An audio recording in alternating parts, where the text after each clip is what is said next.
Hello everyone, I just thought I would do a little follow-up video on that short I posted earlier today. So I will say, if you haven't watched that short, I'm a little sick at the moment. I have like, I'm guessing it's like a fever or something. Um, so yeah, I'm quite ill, and then just did some soldering, so my throat is quite irritated. So if I'm breathing in harsh, that's why. Anyway, yeah, so I built this on my Tang Nano 20K FPGA. It's a pretty a simple circuit, but as someone who has only ever touched a HDL language once, and that was for like 5 minutes on a university module, I had no idea what I was doing. So I'm going to explain my code here, so if in future I am lost, I can explain to myself in the future. Although I did buy an IceFun FPGA to replace my Tang Nano, I would recommend the IceFun for beginners, the Tang Nano for more professionals, because holy moly, I did not realize what I was getting into. So I guess we're going to start off with just the constraints. So here I've defined a nice clock signal on the pin 4. And we're operating in pull-up mode and operating at 3.3 volts. So whenever you see this here, LV CMOS 33, my guess is that's just a short term for voltage level, operating at CMOS, which is complementary MOSFET at 3.3 volts. Disclaimer, Claude, like the chatbot, helped out so much with this. As critical as I am of AI, I do love it for its usefulness. Anyway, so here we've essentially just declared what our things do. So this is the LEDs. So we're driving these. So they're going to be outputs, whereas these guys are our inputs.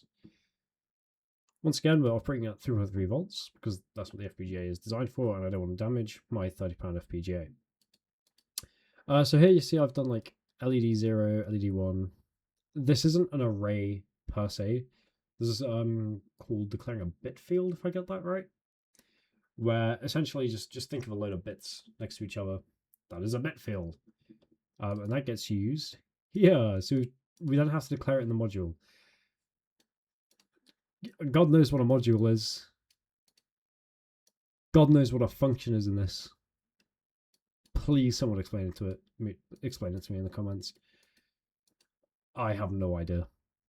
which is going to be a very cool theme. What I do know though is this and this. So this is just declaring.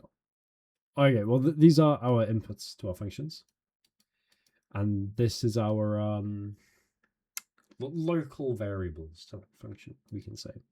And this is what we are returning, which is a 2-bit value. So 0 or 1. No, I got that wrong. 0, 0, 0, 1, 1, 0, 1, 1. That, you get what I mean. I just don't know how to say it. So here we're basically performing this operation here, the full adder. And what we end up doing is we declare it to our output here, which remember is 2 bits. And we've dedicated the most significant bit to the carry value and the least significant bit to the sum value. And then here we've declared some more variables. Once again, these have a bit width of 5. I'm just taking a drink real quick. I have a really irritable throat at the moment. So yeah, we're declaring a bit width of 5 for the sum and for the carry, and then for our dip switches, which are A and B. Reg, in my mind, just means register, and I'm just going to keep referring to it as registers or variables. I'm going to switch them around interchangeably. Anyway, we are operating on the rising edge of our clock, which we obviously defined in our constraints. And this clock runs at 27 megahertz, which is, I don't actually know how fast that will be in seconds. I think it's in the nanoseconds region, so obviously very fast. And then here, here. This I can talk about because I know what it does. This is used for cascading operations, where inputs lead one into the other, basically. That is as safely as I want to say while referring to that. Please, someone correct me in the comments for it. This video is not an educational thing if you haven't guessed already. Anyway, Similar to what we've done up here, where we've declared a bit field, we're doing it here as well. So we're saying carry 0 and sum 0 are equal to the output of our full ladder. And here we've just declared 1 bit 0. So that's a singular bit, that value is 0.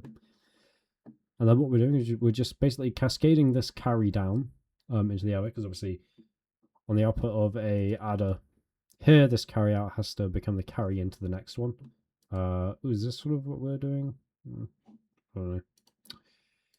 Anyway, we're carrying that through all the way until we get to our output here. Now, the LEDs on the Tang Nano 20K are active low, which means you have to actually invert your output in order to drive them, which is quite interesting and confused me quite a bit at first. Once again, please excuse me, my chest is really tight. So yeah, this is just left over from experimenting, trying to find out which order my LEDs are in. Anyway, so yeah, this is the code to my 5-bit adder. It's nothing amazing. Hell, I wouldn't even trust this as far as I could throw it. But it's something I made and something I'm proud of for never having touched a FPGA before. So yeah, I am like if you haven't seen my live stream already, I'm rapidly trying to develop and learn FPGA programming and hardware descriptive language. I think this one, yeah, this one's Verilog. Says it or at least I'm assuming that's called Verilog because it's in Verilog.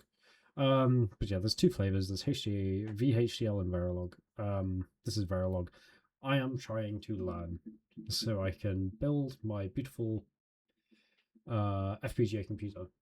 And just as a little side note, I am also launching some really simple products this year, including some, well, they're marketed towards people who want to get into the wonderful world of like Arduinos and Raspberry Pis, but don't want to interact with like the complex protocols, like I2C, SPI, which to beginners can really throw you off.